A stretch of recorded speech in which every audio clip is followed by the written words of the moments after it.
Ever notice how conversations sometimes just fizzle out? You're in the middle of saying something, maybe even something important, and then it happens. Their eyes drift toward their phone, their shoulders shift away, and their face freezes into a polite but disengaged expression. They're physically there, but mentally they've already checked out. And though they're still standing next to you, you can feel it in your gut. You've lost them. It used to happen to me all the time. I'd start a conversation and people would slowly fade out. I'd walk away feeling confused, maybe even a little hurt, wondering what went wrong. Was I boring? Too talkative? Not engaging enough? I couldn't put my finger on it. Then one day, it hit me hard. I was at a dinner party telling a story about a recent experience I had at work. Mid-sentence, someone across the table interrupted and changed the subject. No one stopped them. No one asked me to finish. No one acknowledged what had just happened. I smiled like it didn't hurt, but inside I felt like a ghost. That moment stuck with me, and that night, I realized something important. I realized the real reason people stopped talking to me. No one wanted to hear me anymore because I was making it hard for them to connect. The uncomfortable truth: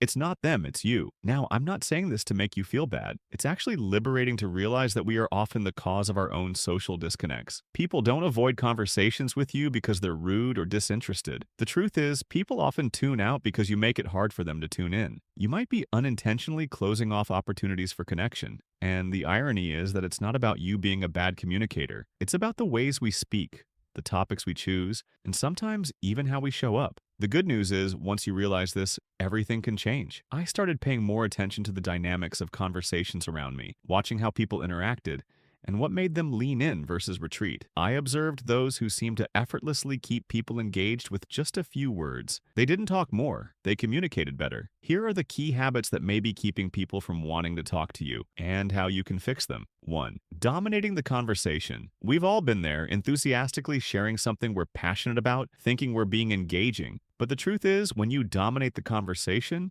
you create an imbalance. You take up all the space, leaving the other person with nowhere to go. They're trapped in your narrative. I used to think I was being interesting by sharing all the details of my life, but it turns out I was actually taking away the chance for others to engage. Conversations are meant to be a two-way street. If you're talking more than you're listening, you're creating an environment where the other person has little room to share their own thoughts, and they'll eventually check out. People want to feel heard, not talked over. The trick is to create space for them to speak. A good rule of thumb: for every 2 minutes you talk, give the other person the same amount of time to respond. Ask open-ended questions.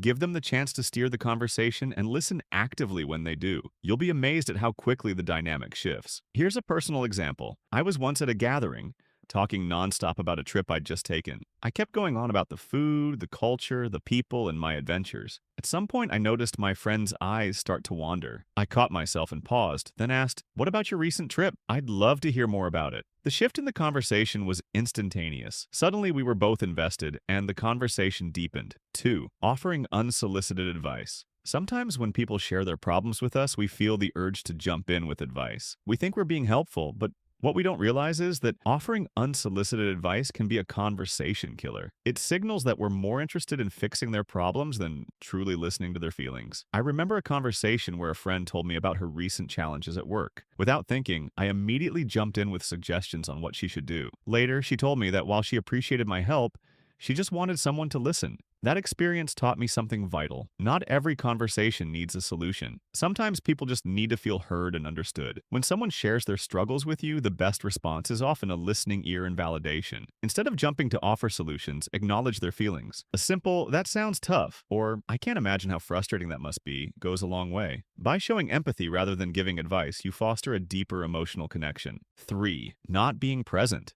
One of the most common ways we unintentionally sabotage conversations is by not being fully present. In today's world, we're constantly distracted. Our phones are buzzing, our minds are racing with the next task, and we're thinking about everything except the person in front of us. When you're distracted during a conversation, it sends the message that the other person isn't important enough to deserve your full attention. I used to be guilty of this. I thought I could multitask, check my phone while someone was talking to me, or let my mind wander to other things. But every time I did that, the other person could tell. It was clear they didn't have my full attention, and the conversation suffered because of it. The key to being present is simple. Put away distractions. Leave your phone in your bag or on silent mode. Make eye contact, nod in acknowledgement, and respond thoughtfully. When you give your undivided attention to someone, you signal that you value their words and their presence. This creates a more meaningful connection and makes the conversation enjoyable for both of you. The power of self-awareness. Self-awareness is crucial when it comes to improving your communication. Recognizing your own behaviors and understanding how they affect others is a game changer. I had to become mindful of how I was engaging in conversations and make conscious adjustments. I started practicing active listening,